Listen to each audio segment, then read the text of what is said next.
بسم الله الرحمن الرحيم إن الحمد لله نحمده ونستعينه ونستغفره ونعوذ بالله من شرور أنفسنا ومن سيئات أعمالنا من يهده الله فلا مضل له ومن يضلله فلا هادي له ونشهد أن لا إله إلا الله وحده لا شريك له ونشهد أن محمدا عبده ورسوله أما بعد السلام عليكم ورحمة الله وبركاته. Shu saydul ayyom va hajjul masakin bo'lgan juma kunida Alloh subhanahu va taolo qilayotgan ibodatlarimizni husna qabul qilgan bo'lsin. Alloh subhanahu va taolo Qur'onda marhamat qiladi. Aliman xofa maqoma robbihi jannatan. Allohning Robbisining maqomidan qo'rqgan kishilarga albatta jannatlar bor. Boshqa oyatda va amma man xofa maqoma robbihi va nahan nafsa anil hawa fa innal jannata hiyal ma'wa. Parvardigorining maqomidan qo'rqib nafsini havodan tiygan kishi uchun albatta jannatul ma'volar bor. Bugungi suhbatimizning mavzusi Alloh taolodan qo'rqish, xavf degan mavzu bo'ladi. Xavf, qo'rquv bu ma'nosi shunday bir so'zki, kishi o'zi yomon ko'rgan narsaga yetib qolishlikdan yoki yaxshi ko'rgan narsasidan ayrilib qolishlikdan qalbiga tushgan iztirob qo'rquv deyiladi. Inson o'zi yomon ko'rgan narsaga yetib qolishlikdan yoki o'zi yaxshi ko'rgan narsadan ayrilib qolishidan qalbi iztirobga tushishligi bu qo'rquv deb ataladi. Insonning qalbida tabiiy qo'rquv bor va kasb qilib olingan qo'rquv bor. Inson tabiatan tabiiy qo'rquvlardan bu bir vahshiy hayvonni ko'rganda qo'rqishligi, bir qorong'idan qo'rqishligi yoki bir baland bir bino ustiga chiqib pastga qaraganda bir qo'rqishligi bu insonning tabiatidagi bo'lgan qo'rquv. Bunga inson gunohkor javobgar bo'lmaydi. Endi kasb qilgan qo'rquv bo'ladiki, bu inson o'zining ixtiyori bilan qo'rqishligi, odamdan qo'rqishlik, kambag'allikdan qo'rqishlik va Alloh taolodan qo'rqishlik. Shu ixtiyori bilan qilgan qo'rquviga inson savob oladi yoki gunohkor bo'ladi. Alloh taolo mana Qur'onda aytadi: "Innama yaxshalloha min ibadihi al-ulama." Allohdan Allohning olim bandalari qo'rqadi. Bir kishi Allohni taniyman desa, ismi zotini, sifatlarini, qudratini shu so'zni da'vosini qilsa-yu, lekin hayotda qo'rqmayotgan bo'lsa, bu odam hali Allohni tanimadi. Chunki Alloh taolo aytayapti, kim Allohdan qo'rqayotgan bo'lsa, bu kishilarni olim deyapti Alloh taolo. Abdulloh ibn Abbos roziyallohu anhu aytadi: "Man lam yaxshalloha falaysa bi'alimin." Olim bo'lsa-yu zohirida, lekin hayotida Allohdan qo'rquv degan sifati, xavf degan sifat bo'lmaydigan bo'lsa, bu odam olim deyilmaydi. Endi aksincha, bir diniy yoki dunyoviy ilmi ko'p bo'lmasdan Allohdan qo'rqib yashayotgan odam bo'lsa, shu odam olim deyiladi. Chunki ilm insonni Allohdan qo'rqishlikka olib boradi. Abu Hurayra roziyallohu anhu dan rivoyat qilingan hadis muttafaqun alayh. Rasululloh sallallohu alayhi vasallam marhamat qiladi: "Sab'atun yudilluhumullohu fi dhillihi yawma la dhilla illa dhilluhu." Va zakarahum ila an qala rajulun da'athu imratun zata mansabin va jamalin faqala inni akhafulloh. Ana shu qiyomat kunida mahshargohda hech bir soya bo'lmaydi. Faqat Alloh subhanahu va taoloning arshining soyasi tushib turadi. Mana muttafaqun alayhi bo'lgan hadisda mana shu soyada insonlardan 7 xil toifadagisi turadi.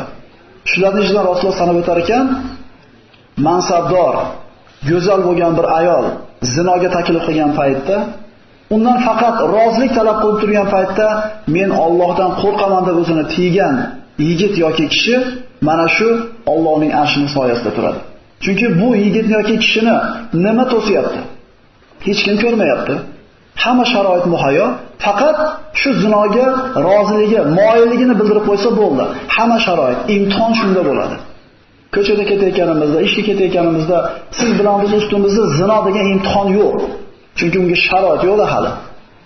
Bizdan faqat shu zinoga roziliklar talab qilingan paytda hamma sharoit muhayyo bo'lib, shu o'rinda biz o'zimizni Allohdan qo'rqaman deb tiyib qolsak, shunda siz bilan biz zino degan imtihonni o'tamiz. Harom puldan hozir shu yerda o'tirganimizda hech kimga imtihon yo'q. Siz savdo qilayotganda oshiqcha bir 100 so'mni 1000 so'mni berib yubordi. Egasi ketyapti, hech kim ko'rmadi. Mana shu o'rinda sizni shu 1000 so'mni 100 so'mini qaytarib berishlikka nima majbur qiladi? Yoningizda birodaringiz turgan bo'lsa, aytasiz uyalgandan beryapman deysiz. Nima to'sadi? Shu o'rinda indamasdan shu pulni egasiga berib yuborayotgan bo'lsangiz, Allohdan qo'rqayotganingiz uchun beryapsiz. Yoki bomdod namoziga hech kim yo'q bo'lgan paytda uyg'ondingiz. Sizni nima turgizadi? Uy sovuq, tahoratdan chiqsangiz sovuq, hech kim yo'q, ko'rpadan chiqingiz kelmayapti, sizni nima turgizyapti shu yerda? Agar siz mingta hadis yodlamagan bo'lsangiz ham, 10 pora Qur'on yodlamagan bo'lsam, sha'irg'ib turib bismillah deb tahorat qilib namozga turyapsizmi? Demak, siz Allohdan bo'lgan qo'rquvingiz sizni qimalatyapti bu yerda. Shuning uchun biz o'zimizning kimligimizni yolg'iz qolganda bilsak bo'ladi. Allohdan qo'rqamizmi yoki odamlardan uyalamizmi? Abu Said al-Khudri roziyallohu anhudan rivoyat qilgan hadisda muttafaqun alayhi hadis, Rasululloh sollallohu alayhi vasallam aytadi: "Inna rajulan kana qablakum razaqahu Allohu malan faqala li banihi lamma hadara ayyu abin kuntu lakum qalu khayru abin."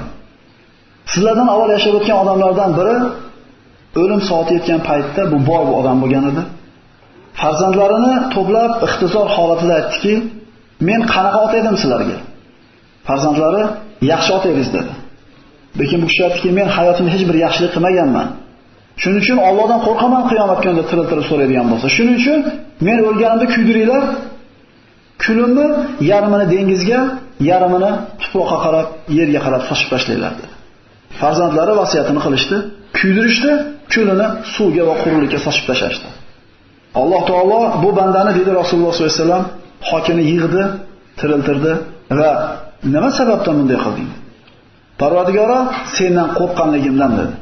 Alloh taolo mana shu qo'rquv sifat tufayli Alloh taolo bu bandaning gunohlarini hammasini kechirdi. Ehtimol hayotda ko'p gunoh qilgandir, savobni oz qilgandir, sadaqat yoki bir namoz, taqvod oz bo'lgan, lekin Allohdan qo'rqqanligi shu ishni qilishga majbur qildimi? Alloh taolo gunohini kechirishga va'da qildi. Allohdan haqiqiy qo'rqqanligi sababli. Muttafaqun alayhi bo'lgan hadisda Rasululloh mana Abu Hurayradan rivoyat qilinadi. Yaqulullohu azza va jalla: "Idza arada abdi an ya'mala sayyatan fala taktubuha alayhi hatta ya'maluha, fa in amilaha faktubuha bimithliha, fa in tarakaha min ajli faktubuha lahu hasana." Meni bir bandam dedi Alloh taolo, gunoh qilishlikni niyat qilsa, to shu niyatini amalga oshirib gunohni qilmaguncha gunoh deb yozmaylar bitta. Agar shu gunohni amalga oshirsa, bitta gunoh yozinglar. Yo'q, endi mendan qo'rqib turib tark qilsa, shu tark qilganiga bitta savob yozib qo'yinglar. Gunohni niyat qildi, lekin qilmadi Allohdan qo'rqib. Shu niyat qilganiga ajr oladi. Shu niyatini amalga oshirmaganiga ajr oladi, chunki Allohdan qo'rqyapti. Salaf solihinlarda bu to'g'rida aytgan bir hikmatli so'zlari bor. Hukamolardan biri aytadi: "Al-huznu yamna'u at-ta'am, wal-khawfu yamna'u az-zunub, wa raja'u yuqawi 'ala at-ta'a, wa dhikru al-mawti yuzhidu 'anil fudul." Oxirat haqida g'ami bor odam ovqatdan tiyilib qoladi.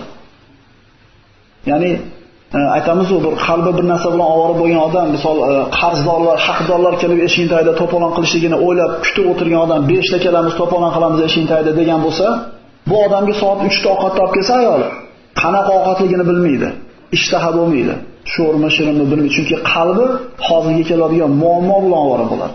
Kishi oxirat g'ami bilan ovora bo'lsa, ko'p ham ishtahosi zo'r bo'lavermaydi. G'am bo'lsa qalbida, Allohdan bo'lgan qo'rquv gunohlardan tiyadi. Siz bilan bizda Allohdan qo'rqish sifati bor bo'lsa, hayotda qilayotgan ishlardan biri qaraylik-da. Gunohdan tiyila olyapmizmi? Tiyilsa demak Allohdan qo'rquvimiz bor. Allohning rahmatidan bo'lgan umidchi. Agar shu narsa bizda bo'lsa, Allohning ibodatini qilishlikka quvvat bag'ishlaydi bizga. Allohning rahmatidan umid qilgan banda savob amallarni ko'proq qiladi. Alloh bizni ham kechirar deb turib gunoh ma'siyat qilishning o'rniga taqvoda, toatda quvvat bo'ladi bu narsa. Va o'limni eslashlik insonni hayotdagi oshiqcha dabdaba, zeb ziynatlardan tiyib qo'yadi.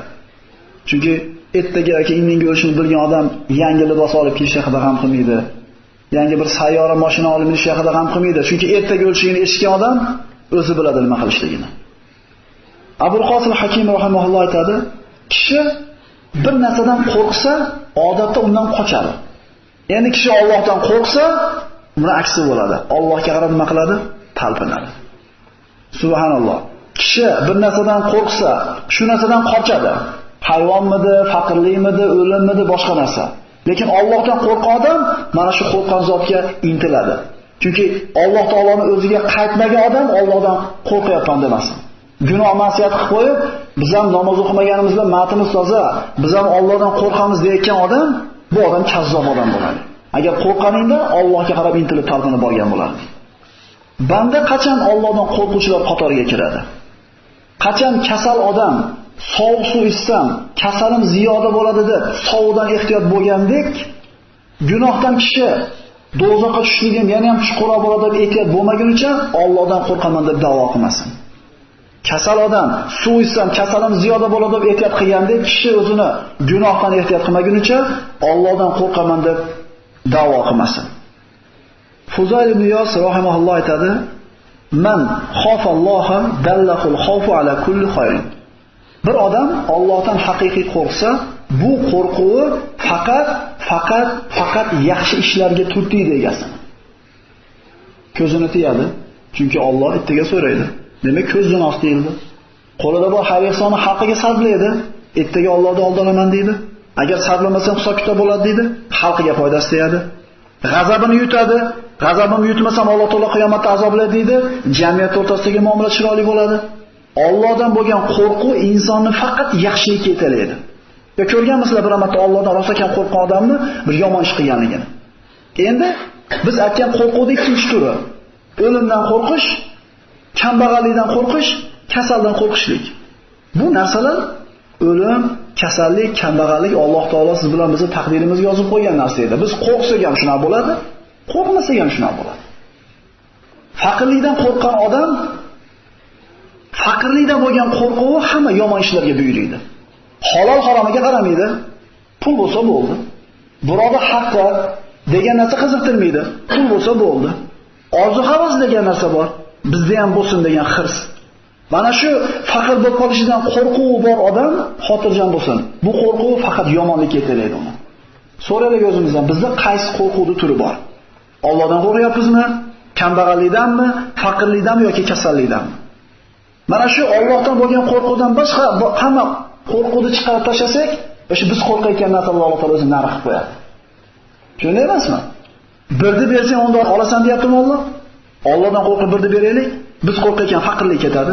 Payg'ambarimizning sunnatiga ergashaylik, kasallik ketadi. Payg'ambarimizning sunnatiga ergashib, siyla rahim qilaylik, to'satdan keladigan o'limni narx qiladi. O'zi hamma bizni qo'rqitadigan narsalarni tashlab turib, bitta Allohning o'zidan qo'rqishga qaytib olsak, boshqa narsadan qo'rqmaymiz. Biror mansabdan ishdan haydab yuboraman desa, xotirjamsiz. Rizqini beradigan Alloh. Bitta eshik yoki ikkinchisini ochadi. Birozga po'posa qilib cho'chisa, cho'chimaysiz. Allohning yozgandan boshqa narsa bo'lmaydi. Demak, yo biz bitta Allohdan bo'lgan qo'rquvni olamiz ixtiyorimiz bilan, yoki hamma qo'rquv bizni ustimizga yetib qo'yadi ekan. Allohdan bo'lgan qo'rquv faqat yaxshilikka yetaklaydi. Allohdan boshqasidan bo'lgan qo'rquv bizni yomonlikka yetaklaydi. Imom Subukiy aytadi: "Ma xiftullaha yawman illa ra'aytu lahu baban min al-hikmati wal ibrati ma ra'aytuhu qat." Qachon Allohdan bir qo'rqibman deydi. Shu qo'rquvimning orqasida juda ko'p hikmat, juda ko'p ibrat topdim.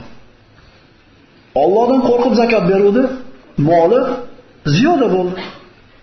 Allohdan qo'rqib sadaqa beruvdi, turli balo qazolar kelyapti, qo'ni qo'shnisinikiga unga kelmayapti. Allohdan qo'rqib tilini tiyuvdi, yaxshi ham indamaganim dedi, yon boshimda zulgan ekan deydi. Agar shu shak gapirib olganimda nima bo'lardim? Hijolat bo'lardim. Yaxshi ham aytmaganim, agar bor aytganimda meni gap tashlaganim bilinib qolardi, sharmanda bo'lardim. Allohdan bo'lgan qo'rquv, bilingki, siz bilan biz aqli ojizimiz yetib bormayotgan bo'lsa ham bizni faqat foydamizga. Xoling dunyoyingizga, xoling oxiratingizga. Xoling salomatligingizga, xoling moddiy tomoningizga. Allohdan bo'lgan qo'rquvning orqasida juda katta hikmat, ibratlar bor. Ibn Umar roziyallohu anhudan rivoyat qilinadi. Rasululloh sollallohu alayhi vasallamdan shunday bir hadisni eshitdim dedi. Banu Isroildan bir boy odam bor edi. Hali boy odam oldiga bir hojat bilan kelgan bir chiroyli go'zal ayolni ko'rdida, undan bir ta'ma qilib, u bilan zino qilishlikni talab qildi va 60 dinar, 60 dirham pul berdi. Hali ayol rozi bo'lib oldi. Endi unga yaqinlik qilmoqchi bo'lgan paytda hali ayol yig'lab yordi. Nimaga yig'layapsan dedi. Vallohi men shu pulga hojatim borligi uchun xo'p dedim, lekin shu narsani qilishlikka harakat qilganimda Allohdan qo'rqdim dedi. Shunda haligi boy aytdiki, sen zaifa bo'lib turib, muhtoj bo'lib turib shu pulga Allohdan qo'rqsan, nimaga men qo'rqmayman? Pulam senga, o'zing ham ketaver dedi. Shu tunda o'ldi shu boy. Ertalab eshigiga Allohning rahmati shu bandaga bo'ldi degan yozuv paydo bo'ldi dedi Rasululloh. Qarang, Allohdan qo'rqib o'zini tiyib qo'yuvdi, ertasi kuni o'lar ekan, yaxshi ham tiyib qo'ygan. Aytayapsiz-ku, Allohdan qo'rqib bir narsadan tiyilaveraylik, albatta orqasida bir hikmat bor, katta bir xayriyat bor. Umar ibn Xattob roziyallohu anhu tirikligida jannatiyligini eshitgan 10 ta sahobadan bittasi bo'lishiga qaramasdan shunaqa ko'p yig'lardiki, hatto mana shu yoshlari oqadigan yuzini ikkita bir chekkasida ariqchalar paydo bo'lib qolgan edi. Ko'p yig'laganligidan. Kim edi bu? Islomda iymon keltirishligi bilan islomga quvvat bo'lgan kishi. Rasululloh sollallohu alayhi vasallamning duosi bilan iymonga kelgan kishi. Tirikligida jannat xabarini eshitgan kishi Allohdan qo'rqib yig'laganligidan. Insof qilaylik. Biror marta yig'laganmizmi? Sahobalarning tarixini, payg'ambar alayhisolamning tarixini eshitganda ko'zimizga jiqqa yosh keladi. Ha, xo'p, yaxshi. Zo'r. Endi shu sahobaning hayotini eshitmasdan yolg'iz qolganda, janamoz ustida kechqurun yig'laganmizmi biror marta? Allohning soyasida turadigan 7 ta odamning bittasini sayganda Rasululloh nima dedi? Xoli qolganda kechasi janamoz ustida turib, Allohdan qo'rqib ko'zidan yosh chiqqan kishi dedi. 7 tadan bittasi dedi. Yolg'iz qolganda Allohning xoshiyatidan, Allohning qo'rquvidan ko'zidan pashachalik yoki pashani boshchalik yosh chiqqan kishini ko'ziga jahannam o'ti harom dedi. Qiyomat kunida bir bandani Alloh taolo rivoyatlarda keltiriladi. Savob gunoh amallari tortilganda gunoh amallari bosib ketdi. Shunda banda do'zaxga hukm qilindi. Bir dona kipriga Allohga nido qildi. Parvardigor, ko'zidan kichkinaga ko'z yoshi chiqqan Allohdan qo'rqib. Allohdan qo'rqib kichkinaga yosh chiqargan ko'zga jahannam o'ti harom degandiku, men guvohman, mana shu men turgan ko'zdan yosh chiqqan der ekan. Shunda shu kiprikda Alloh taolo so'zini olib jannatga kirgizar ekan shu bandani. Shu kipriklarimiz guvoh bo'lganmi? Bizni ko'zimizdan oqqan yoshlarga yolg'iz qolgan paytimizda. Ya'ni u sahobalar bilan, u salaf solihinlar bilan bizni taqqoslaydigan bo'lsak, endi misol deylik shu dindan uzoq yurgan, dindan bexabar yurganlar oldi biz o'zimizni boshqacha odamga o'xshab his qilamiz-ku. Biz masjidga yuryapmiz, biz 20 kun, 30 kun taravaga boryapmiz, 30 bora xatmada turibmiz, bir katta ish qilayotganga o'xshaymiz-da. Shaytonning yengib qo'yiladigan o'rinlardan bittasi shu ekan. Inson o'zini boshqalardan katta tutib olganligi, amallarini ko'pligi bilan faxrlanadigan bo'lib qolishligi va gunohlarni esdan chiqarib qo'yganligi shayton buni yiqitib qo'yibdi degan gap.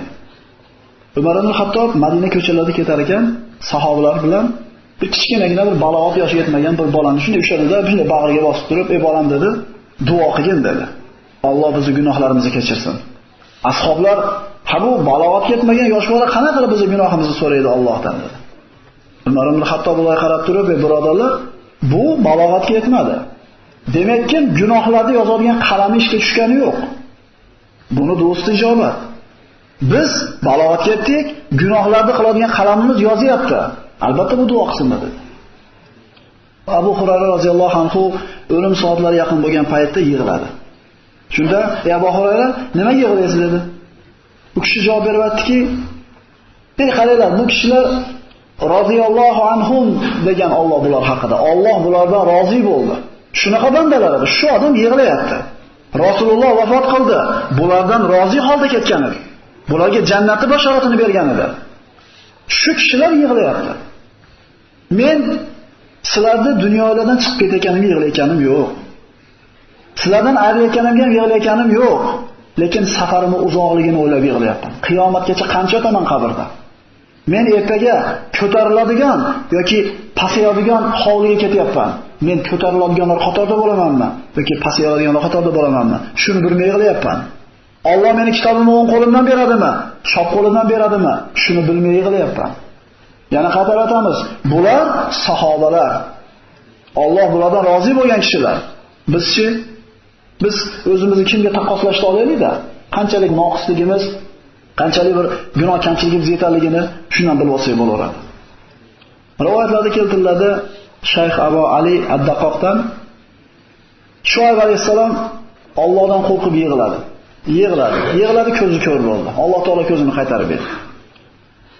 Yana yig'ladi, yana ko'zi ko'r bo'ldi, yana qaytarib berdi Alloh. Yana yig'ladi Allohdan qo'rqib. Ko'zi yana ko'r bo'ldi. Alloh taolo ko'zini qaytarib berib, "Ey Shuayb, Agar sen jannatdan umid qilib yig'layotgan bo'lsang, senga vojib bo'ldi, yig'laman dedi. Yo sen agar do'zaxdan qo'rqib yig'layotgan bo'lsang, do'zax senga harom qildim dedi. Parvardigor dedi, men seni yuzingni ko'rishlikka shavq bilan yig'layapman dedi. Jannatda ham do'zaxda ham aytmayapti. Seni yuzingni ko'rarmikinman degan, yuzingni ko'rishingdagi shavq meni yig'latyapti dedi. Ibodat 3 xil bo'ladi. Qulning ibodati, savdogarning ibodati, oshiqning ibodati. Qulning ibodati qanaqa? Qul hojasi buyurgan ishni qilmasa, jazo olishidan qo'rqib ish qiladi. Kaltaydi, azoblanadi. Qulning ibodati shunaqa ekan, do'zaxga tushib qolmaydi deb ibodat. O'zi shunga yetsa ham katta gap o'zi odamlar. Chunki do'zaxdan qo'rqib, do'zaxni ko'rib turgandek qo'rqishligi bu zo'r sifat. Ikkinchisi savdogarlik ibodati. Savdogar kim edi? Savdogar foyda quvgan, men senga, sen menga qilgan odam. Birini ikki qiladigan odam. Savdogar qanday ibodat qilar ekan? Parvardigor, men sen aytgan ibodatni qilaman, sen aytgan haromdan tiyiraman, sen menga jannatni berasan. Savdo. Bu qul ibodatdan balandroq. Uchinchisi oshiq ibodati. Bu oshiqga jannatda ham, do'zaxda ham qizig'i yo'q ekan. Allohning jamolini ko'rsam deb ibodat qilar ekan. Ana maqsad. G'oya, maqsad Allohning diydorini ko'rishlik. Chunki jannatga kirgan jannatiylarga Alloh taolo hamma ne'mati berib qo'ygandan keyin o'zini yuzini bir marta ko'rsatganda Ibn Kasirda keladi, ne'matlarga cho'milib turganda jannat osmoniga shunday bulut suzib keladida, salamun qawlan min robbir rohim. Ey jannat ahli, sizlarga tinchlik va omonlik bo'lsin degan Parvardigorini, jamolini, Parvardigorini diydorini ko'radi ular. Allohning yuzini ko'radi shunda 1000 yilga hushidan ketadi barchasi. O'ziga kelib aytgan birinchi gapi Parvardigor yana bir marta yuzini ko'rsat. Bu narsalar bo'lmasa ham. Shuning uchun maqsadda Allohning diydorini ko'rishga harakat qilish kerak. Oliy narsani ko'zlab olishlik kerak. Hanzala roziyallohu anhu payg'ambar sollallohu alayhi vasallam oldiga chiqib keldi. Hanzala munofiq bo'lib qoldi dedi. Abu Bakr chiqdi. Nimaga unaqa deyapsiz dedi? "Ey Abu Bakr dedi, Rasulullohning oldida o'tirsam, bir boshqacha odam bo'laman. Qalbim boshqacha, bir oxiratga shavqim, oxiratga zavqim, Allohni ko'rishga bo'lgan bir muhabbatim ziyoda bo'ladi-da, Rasulullohning uyidan chiqib, uyimga ketib, bola-chaqam bilan gaplashib o'tirgandan keyin o'zgarib qolaman" dedi. Biz bu narsa menda ham bor dedi Abu Bakr. Yuring dedi. Rasululloh oldiga borishdi. Holini aytishdi. Biz munofiq bo'lib qoldikmi dedi. Bu munofiqlik emas dedi. Agar sizlar meni huzurimdagidaqa holat bilan hayotda yura olganinglarda, bu shunday bir pokiza holatki, farishtalar sizlarning ko'zlariga ko'rinardi, assalomu alaykum deb qo'linglarga qo'lini berib ko'rishardi. Lekin inson ba'zida unday, ba'zida bunday bo'ladi. Bular xavotirda bo'lgan. Qalbini o'zgarib qolayotganligida. Hadis qudusida keladi, izzatim va ulug'ligimga qasam, men bandamning ustida ikkita qo'rquvni ham, ikkita xotirjamlikni ham jamlamayman deydi. Kim mendan dunyoda qo'rqmasdan xotirjam yashagan bo'lsa, oxiratda mendan albatta qo'rqadi. Kim mendan dunyoda qo'rqsa, oxiratda mendan xotirjamlik bo'ladi. Bizning ixtiyorimizda bitta qo'rquv, bitta xotirjamlik bor. Agar dunyoda xotirjam bo'lsak, oxiratda qo'rquvimiz qoladi. Dunyoda Allohdan qo'rqsak, oxiratga xotirjamligimiz qoladi. Alloh subhanahu va taolo o'zidan qo'rqadigan bandalardan qilgan bo'lsin. Va siz bilan bizni do'zax yoki jannatni emas, Allohning diydorini ko'rib, Alloh taoloning diyoriga yetishlik niyatida ibodat qiladigan, harom xatishdan tiyiladigan bandalardan qilgan bo'lsin. Assalomu alaykum va rahmatullohi va barakatuh.